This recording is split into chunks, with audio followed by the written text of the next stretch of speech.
estão se preparando para esse 2022 que já começou assim? Ai, enfim, vamos lá, não é mesmo? Se você acabou de chegar nesse canal, meu nome é Jana Viscardi, sou eu mesma, dona e proprietária desse modestíssimo espaço. Sejam todas, todes e todos muito bem-vindas, bem-vindes e bem-vindos. Você pode me acompanhar nas diferentes redes sociais, pode também saber o que eu tenho feito em outros espaços que não aqui no YouTube, lá no janaviscardi.com.br. Pode patrocinar a produção de conteúdo do canal lá no apoia-se/Jana Viscardi. Obrigada a você que me apoia. E você pode também compartilhar esse conteúdo com outras pessoas para que elas conheçam o que eu ando aprontando por aqui. Hoje a gente está fazendo aqui um Notícias Incríveis que parte da leitura de um texto específico de jornal. E eu sinto informar, talvez você diga, Jana, você está dizendo obviedades aí no meio do caminho, mas veja, o que não é o óbvio, né? Ele precisa ser dito. E eu tenho a sensação de que a gente vive uma fase em que o óbvio precisa ser assim declarado o tempo inteiro. A Folha é um jornal bastante grande, que tem uma série de articulistas e que tem essa coisa de promover um debate plural, um debate amplo de ideias. E aqui a gente já pode começar se perguntando o que é que significa um debate amplo, a gente vai voltar nisso mais adiante. Isso significa que há colunistas que vão afirmar, por exemplo, que racismo reverso existe. E em resposta a esse artigo, que foi muito questionado, muito criticado, o que aconteceu é que uma série de jornalistas, e não articulistas, ou pessoas que fazem artigos de opinião no jornal, jornalistas da própria Folha de São Paulo, escreveram uma carta dizendo que é uma carta de indignação mesmo, frente a um jornal que se diz tão plural e diverso, se propôs a fazer esse tipo de publicação.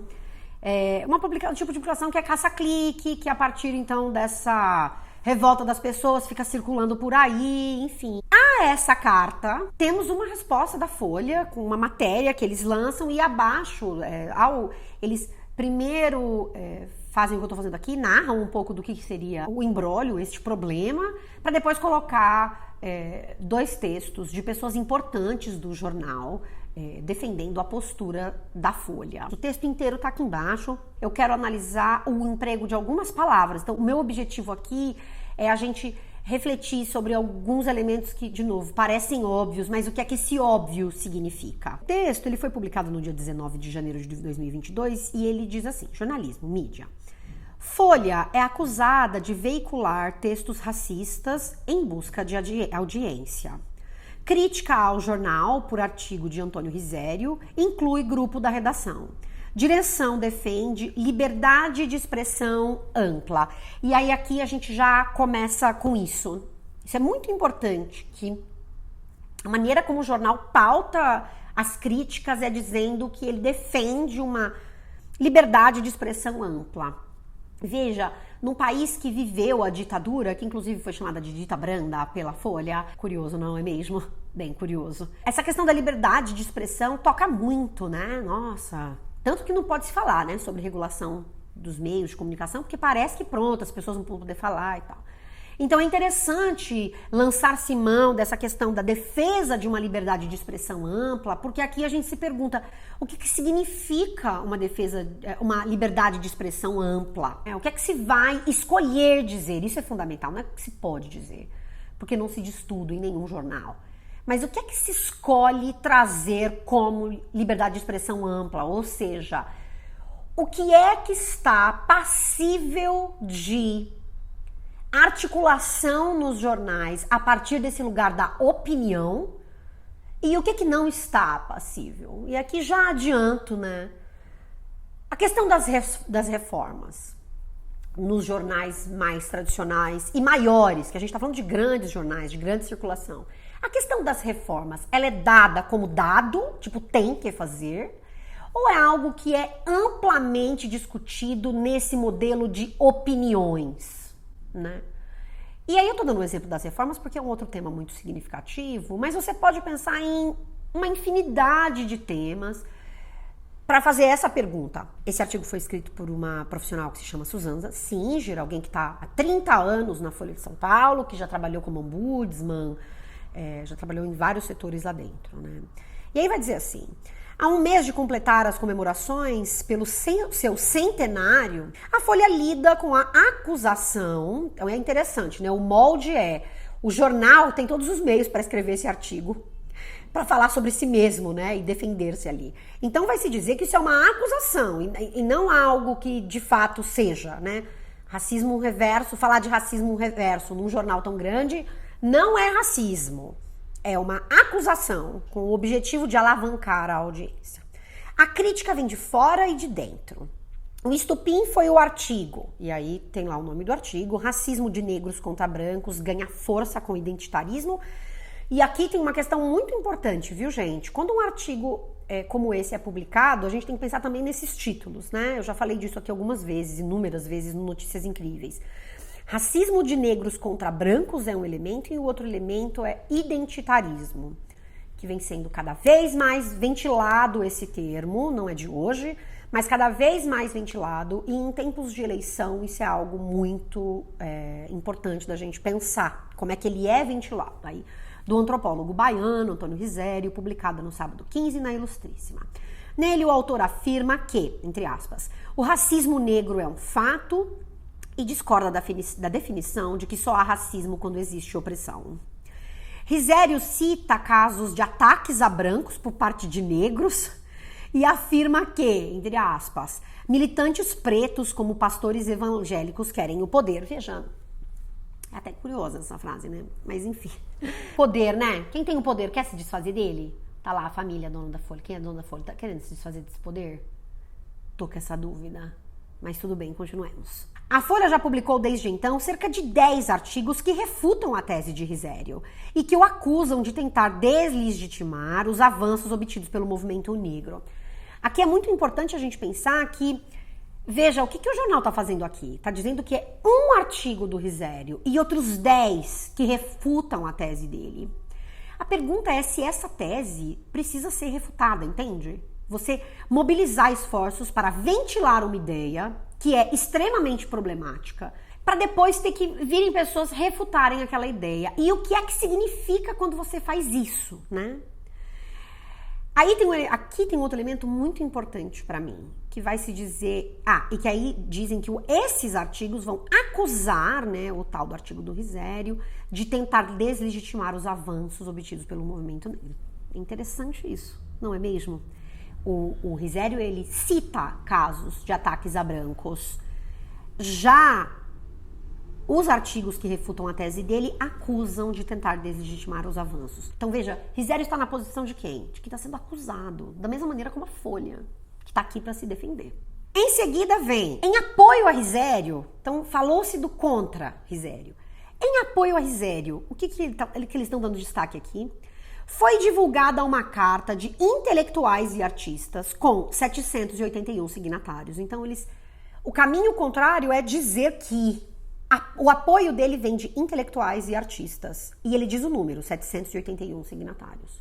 Contrário ao Risério, você teve 10 artigos que refutam, que tentam refutar, tentam é muito importante, uma modalização importante, e que acusam o Risério. A favor dele são intelectuais e artistas. Enfim.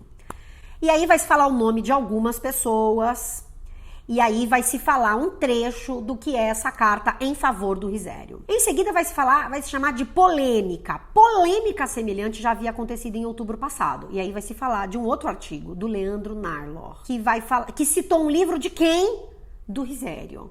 Então, no artigo dele ele cita o Risério, e aí você tinha o Leandro Narlor, e agora você tem o Risério lá. E aí eles estão chamando esse imbróglio de polêmica. Então é interessante a maneira como a gente enquadra as coisas. Como o jornal, o jornal escolhe enquadrar essa questão como uma polêmica.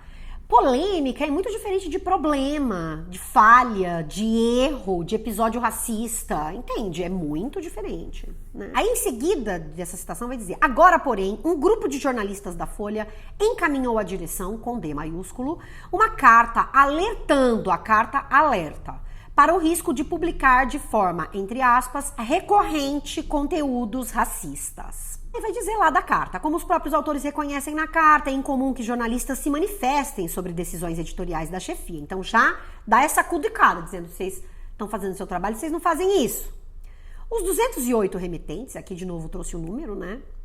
afirmam que, mas não se diz que eles estão lá contra o Risério, né? O que eles estão dizendo é que esse grupo está encaminhando a direção uma carta que alerta para os ciclos de publicar essas formas recorrentes, né? Uma forma recorrente de conteúdos racistas. Mas não está falando que isso é contra a Folha, né? Como eles fizeram ali atrás, contra ou a favor o Risério. Então, esses 280 afirmam que 208 remetentes afirmam que buscar audiência às custas da população negra é incompatível com estar a serviço da democracia. Então, observe que eles vão trazer trechos da carta, porque é justamente esse jogo. Olha como eu promovo um amplo debate. Vou te dar um exemplo aqui no meu negócio. Eu vou mostrar quem é contra, quem é a favor.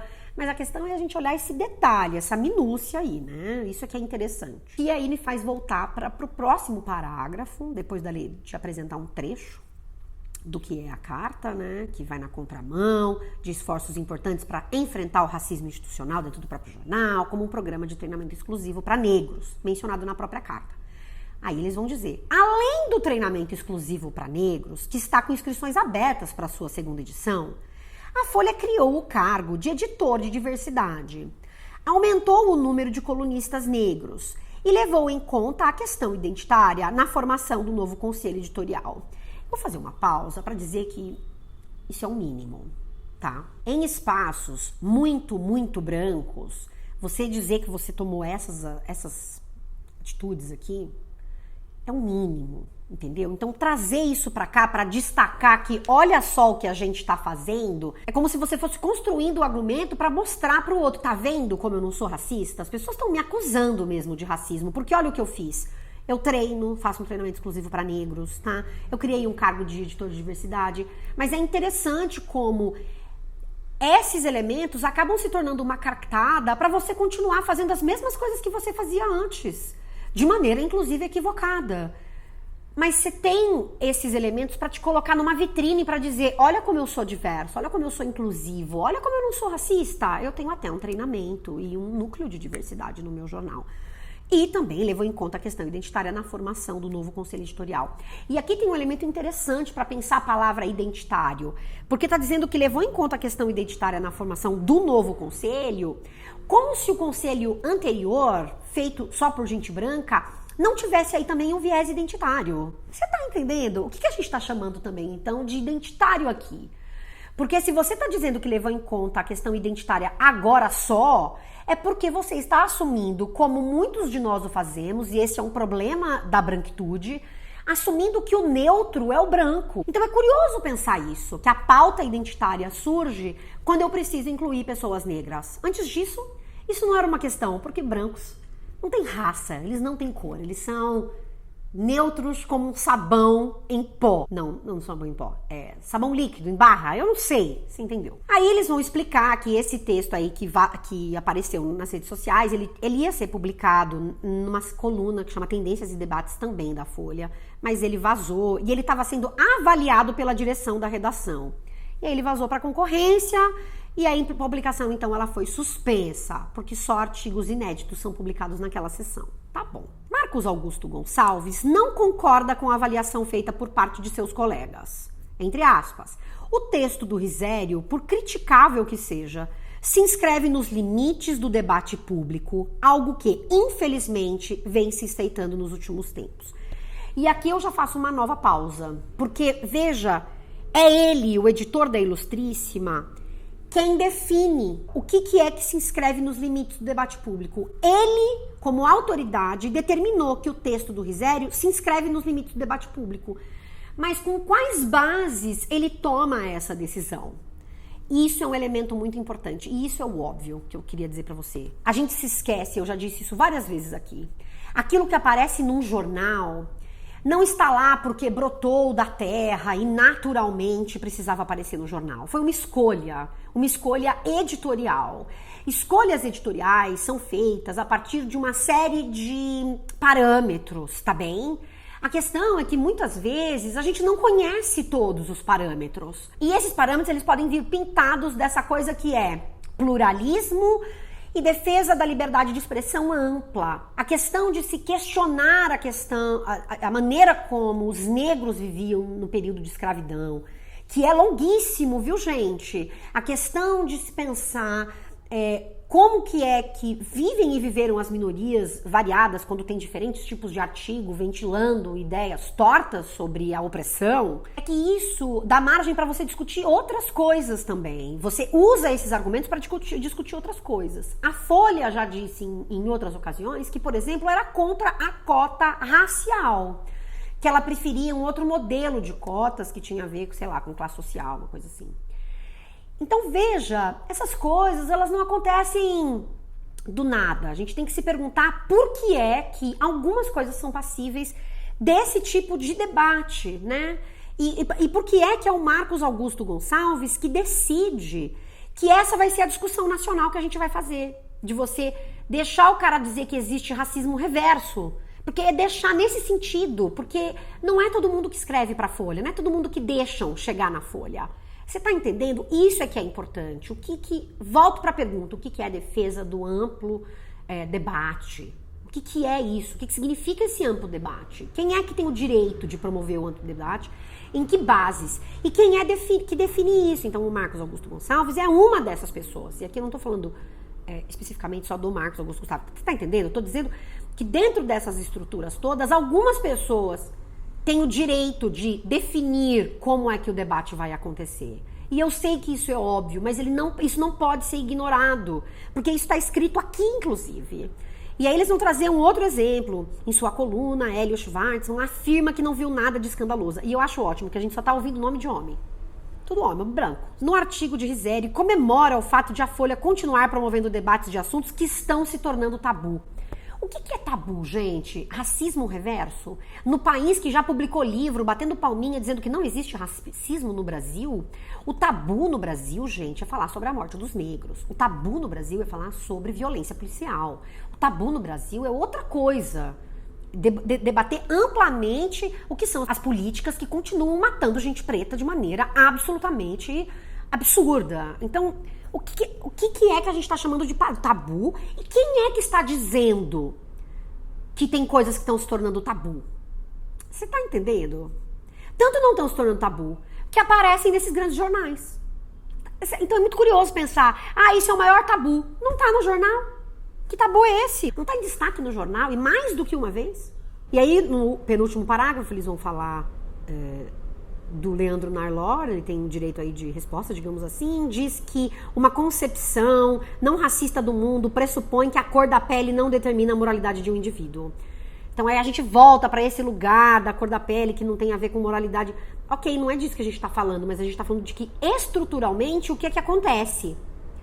Uma pessoa branca pode ser boa, uma pessoa negra pode ser boa, pode ser ruim também, não é disso que está se falando. Não é um debate pessoalizado, e é aqui que a gente entende o problema da ventilação desse tipo de argumentação, que vai para um lugar que está bem distante do que são as reflexões sobre as relações raciais no nosso país, um país em que as pessoas viveram escravizadas por 350 e tantos anos, para além, é claro, do que aconteceu com elas, quando a escravidão supostamente não existia mais, mas elas não tinham qualquer suporte para continuar existindo nesse país, tá entendendo? Para além da escravidão. Então, você sabe, a direção da Folha, que é o último, reconhece o abaixo-assinado como instrumento legítimo de manifestação, mas afirma que o conteúdo vai contra a pluralidade e a defesa intransigente da liberdade de expressão, pilares do Projeto Folha. Então aí aqui eu volto pra gente ir acabando, eu até suei. Olha, qual é o meu objetivo aqui? Era olhar justamente para a maneira como essas questões foram enquadradas. Então, quem é que decide quais são os artigos que vão? Não se esqueçam disso, a gente não pode se esquecer que um jornal tem interesses variados. Eu vou dizer o óbvio de novo, esse jornal ele é comandado por uma elite brasileira. Essas pessoas, elas atendem a uma série de demandas, de interesses. As pessoas que estão ali decidindo que o que um articulista diz está dentro do limite do debate amplo e democrático, é transformar toda e qualquer pauta em opinião. Mas é mentira, não é toda em qualquer pauta. É um conjunto bem específico de pautas. É quando está se falando de elementos das discussões, está se falando sobre discussões que têm a ver com direitos de minorias negligenciados desde sempre nesse país. E aí eu volto para a pergunta inicial que eu fiz, que tem que ver com as reformas. Eu quero saber se eu, Janaísa, tô indo lá dar opinião sobre as reformas, para dizer que é uma grande merda o que está acontecendo no país, haja visto o número de desempregados, ou seja lá o que for. Não, né? Alguns assuntos são dados como fatos brotados da natureza, eles são nominalizados e trazidos como se não houvesse outra alternativa, enquanto outros temas, eles vão sendo ventilados por figuras que trazem episódios anedóticos sem trazer justamente estudos de anos sobre a questão das relações raciais no país. Para além disso, pensar quais são as palavras que são trazidas de novo, né? Polêmica, pluralidade, porque veja, ninguém deve ser contra a pluralidade e a liberdade de expressão. Então, quando você pauta a conversa dizendo eu sou pela pluralidade, fica difícil continuar essa conversa e essa argumentação. Porque é como se quem está criticando fosse a pessoa que não está reconhecendo a pluralidade do outro, o que não é verdade. É interessante a gente pensar que você cria todas essas estruturas, ainda assim promove esse tipo de debate, entre grandes aspas aqui, e aí depois lança essa cartada de precisar dizer que olha só o que eu estou fazendo. Então é como se você só estivesse fazendo para ter a cartada, para dar. Para depois dizer, vocês estão dizendo isso de mim, mas isso é uma injustiça, porque olha como eu sou maravilhosa. Quem continua mandando nesses espaços e faz o que quando manda, né? Define esse tipo de coisa, o que pode e o que não pode entrar no jornal. Então, estejamos bastante atentas a isso, eu não tenho uma resposta, mas eu acho que pensar a escrita desses textos é um dos elementos muito importantes, é com o que eu posso contribuir para essa conversa, né? Outras pessoas de outras áreas do conhecimento vão contribuir de outras formas, mas uma leitura crítica, minuciosa dessa escolha de palavras, que não é aleatória, é muito importante. Quem é acusado, então o Risério é acusado, a Folha é acusada, então quem é que entra nesse lugar de vítima de uma situação? É quem está publicando sobre racismo reverso. E não quem está dizendo, tá errado, isso não existe. E uma última coisa é essa aura de aquele que promove o debate. Então veja como eu sou um ator importante para a sociedade, porque eu promovo o debate. Então a gente tem que pensar de novo o que é essa promoção de debate, né? De quem se coloca como o salvador do debate do Brasil. Sou eu quem promovo, outras figuras não promovem.